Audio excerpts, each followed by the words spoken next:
Hey everybody, today we're going to be having a look at my gourami tank again. We might have a little bit of a look at my 29 miscellaneous, who knows, maybe a couple other tanks. But what we're going to do in this video is we're going to have another look at my Loaches. I shot some video recently, we talked about my Loaches, and I talked at length about my Loaches and how much I enjoy them.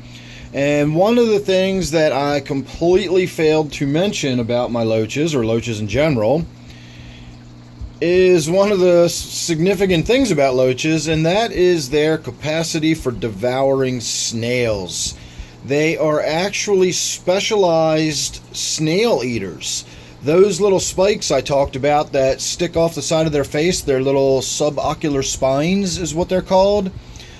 Those are used both in defense as well as using it to winkle the meat out of snail shells.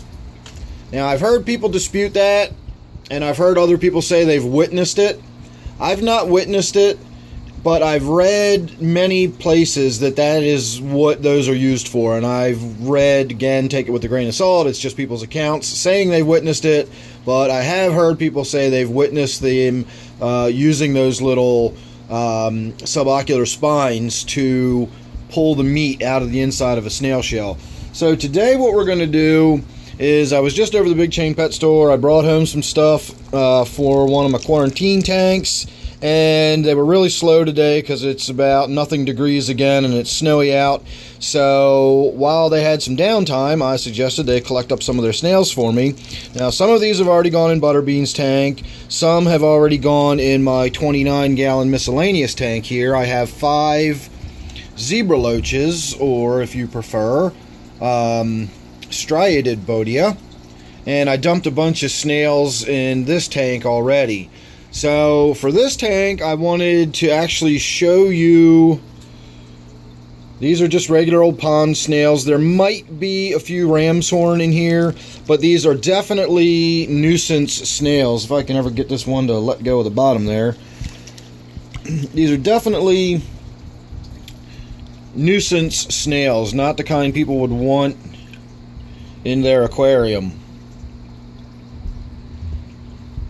Now, I have no problem doing that at all because I got a bunch of Loaches in this tank, and the Loaches will absolutely devour those snails. So let's have a closer look once I get the tank situated again here.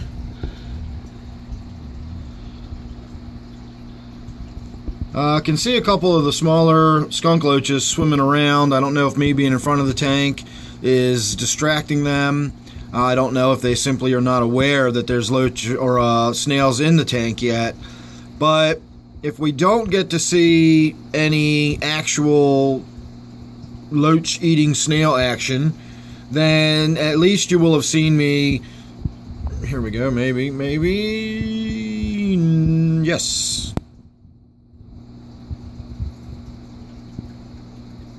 And he's going to make a liar out of me, watch. In theory,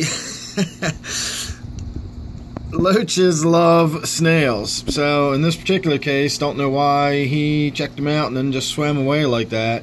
But I am 100% confident in throwing all of those snails in this tank. They will get eaten. I'm not at all worried about whether or not I'm now going to have a snail issue or a snail problem in this tank. I've done this many times. This is not normally where I would throw my snails. I usually save the snails for my puffers just because they need the snails. They actually need them to wear down their teeth properly. But the Loaches really, really like snails and any kind of meat like that. Any kind of shrimp or crustaceans you can throw in there, krill, anything like that, any Loach is going to really enjoy.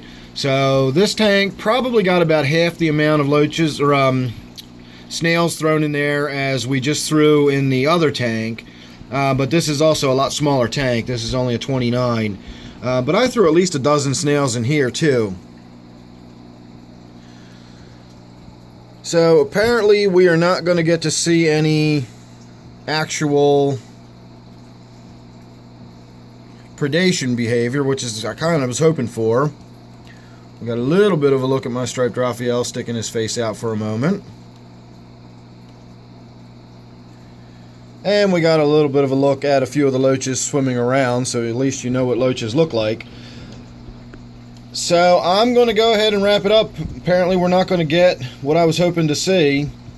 But rest assured, if you have a snail problem in your tank and you want to get rid of them, get yourself some loaches and you won't have a snail problem anymore. Now, the problem with doing that is you've got to have a tank that is suitable for the loaches.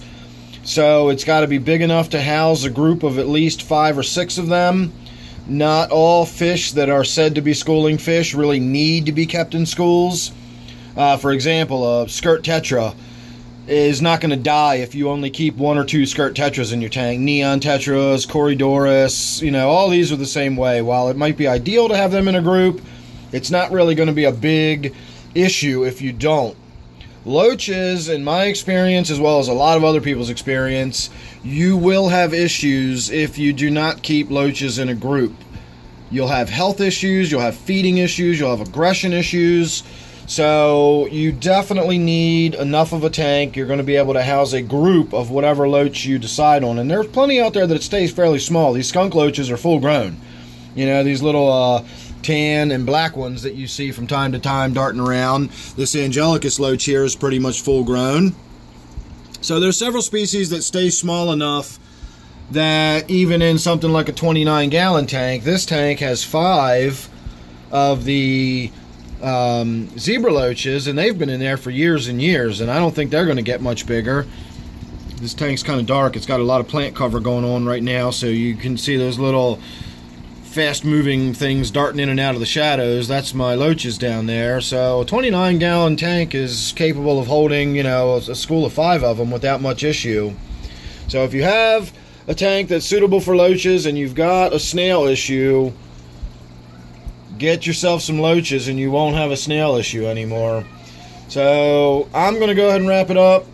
Squeaker's coming in to start yelling at me. I guess it's time for him to go outside. Yeah. Yeah?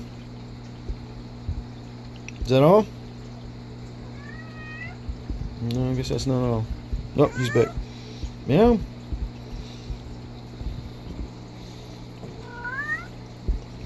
Alright, everybody. On that note, Squeaker and I are going to say goodbye.